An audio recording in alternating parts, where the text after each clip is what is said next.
बहू, ओ बहू, क्या कर रही हो? कुछ नहीं माँ जी, थोड़ी सी खटाई खा रही हूँ। अरे बहू, खटाई खा रही हो मतलब बहुत जल्दी मैं दादी बनने वाली हूँ और हमारे घर एक छोटा सा सदस्य आने वाला है। अरे माँ जी, जैसा आप सोच रही है वैसा बिल्कुल नहीं है। रात को ज्यादा पी ली थी, दूसरी उतर नहीं रही है, बस उसे उतारने के लिए ही खटाई खा रही हूँ। अरे बहू, तू दारू पीती है? मुझे तो आज पता चला। आने दे मेरे बेटे को, आज तेरा सारा नशा उतरवाती हूँ।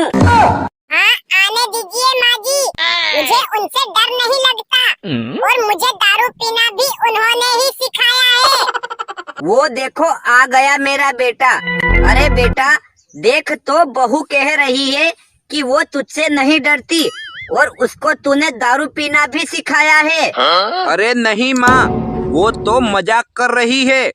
उसे सर्दी खांसी बहुत जोर से हो गई थी और लोग कहते हैं कि दारू को उबालकर पीने से सर्दी खांसी दूर हो जाती है, इसलिए मैंने उसको एक घूंट जितना पिलाया था।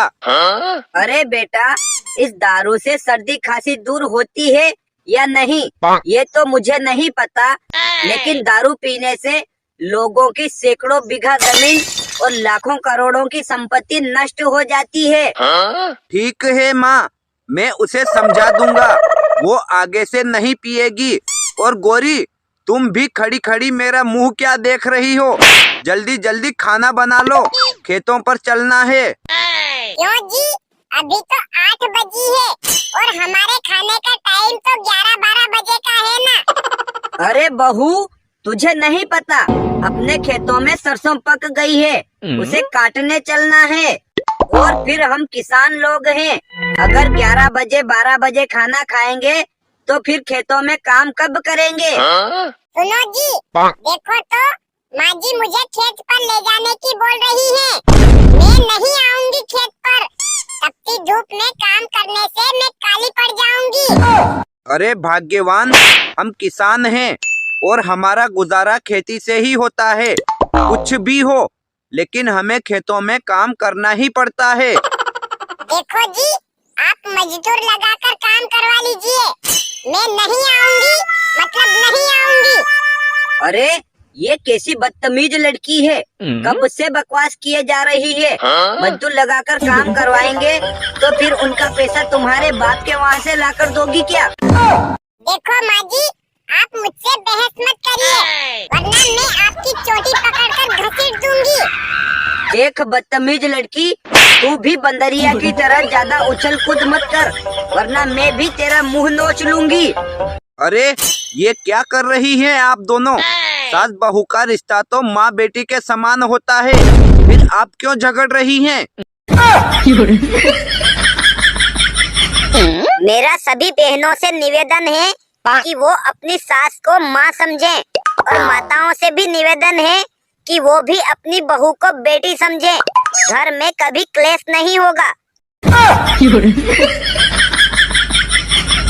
बहू, ओ अंजलि बहू, क्या कर रही हो? कुछ नहीं माँ जी, मेरी मम्मी से बात कर रही हूँ। अच्छा ठीक है बहू, कर लो बात और समधन जी को मेरी तरफ से भी राम राम बोल देना। ठीक है माँ जी, आपको कोई काम हो तो शीतल दीदी को बोल दीजिए, वो कर देगी। शीतल, ओ शीतल बहू, क्या कर रही हो?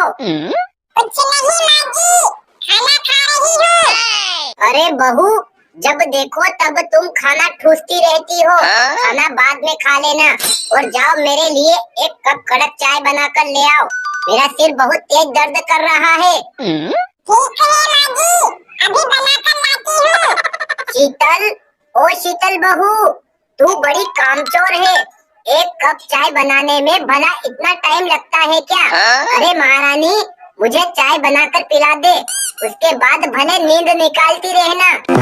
बस अभी लाती हूँ, ये लो माँ जी आपकी चाय। अरे बहू, मैं चाय पीऊं तब तक तुम यहीं खड़ी रहो, उसके बाद मेरे हाथ पैर दबा देना, बहुत तेज दर्द कर रहे हैं। लेकिन माँ जी, मेरे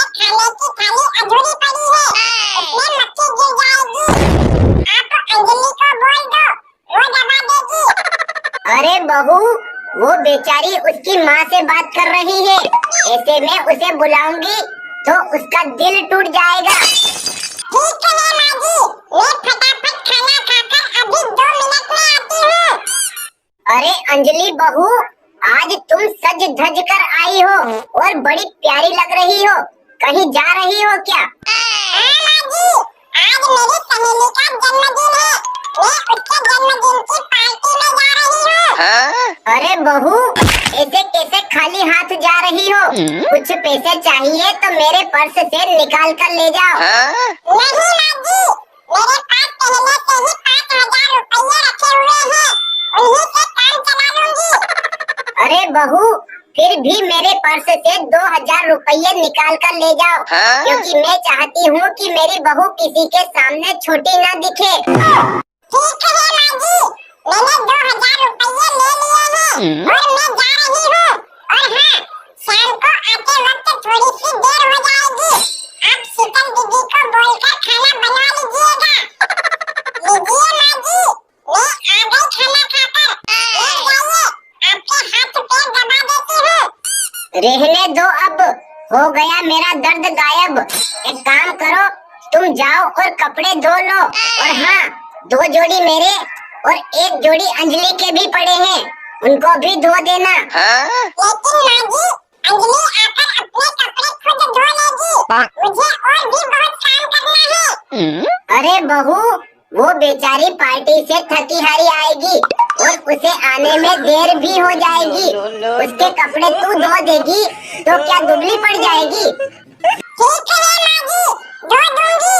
लेकिन आपसे एक बात कहनी है, मुझे 1,000 रुपये दीजिए। मेरे सारे कपड़े फट गए हैं, मैं 1 जोड़ी कपड़े खरीदना चाहती हूँ।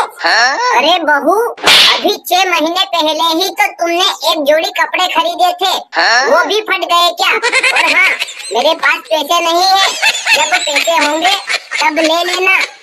माँ जी, मेरे पुराने सारे कपड़े फट गए हैं, बस वो 1 जोड़ी ही बचे हैं। रोज रोज उसी 1 जोड़ी को पहनकर मुझे भी शर्म आने लगी है। पैसे दीजिए ना प्लीज। अरे मैंने बोल दिया ना, मेरे पास पैसे नहीं है। पता नहीं किस कंगाल खानदान से आई है, जब देखो तब पैसा मांगती रहती है। लेकिन माँ जी, अभी अंजलि जन्मदिन की पार्टी में जा रही थी और उसके पास 5,000 रुपये पहले से पड़े हुए थे, फिर भी आपने उसे 2,000 रुपये दे दिए और मैं तो 1,000 रुपये ही मांग रही हूँ। ये भी देने में आप नखरे लगा रही हैं, ऐसा क्यों कर रही है माँ जी आप? देख, तू उसकी बराबरी मत कर। उसके बाप ने 5 लाख का दहेज और 5 लाख रुपये कैश दिए हैं। वो जितना मर्जी पड़े उतना उड़ाएगी। तेरे भिखारी बाप ने क्या दिए हैं? तेरा बाप भी कुछ देता तो तू भी उड़ाती। अरे माँ जी, मेरे माँ बाप गरीब हैं तो क्या हुआ? उन्होंने मुझे अच्छे संस्कार दिए हैं और फिर मेरे चारों हाथ पैर सही सलामत हैं। आप मत दीजिए पैसा, मैं मजदूरी करके ले आऊंगी। लेकिन आप मेरे साथ ये बहुत गलत कर रही हैं। मेरा सभी बुजुर्ग माताओं से निवेदन है कि आपके घर में भले 2 बहू हो या 4 बहुएं, सभी को एक समान रखना चाहिए, क्योंकि समय का कोई भरोसा नहीं, वो कब पलटी मार जाए।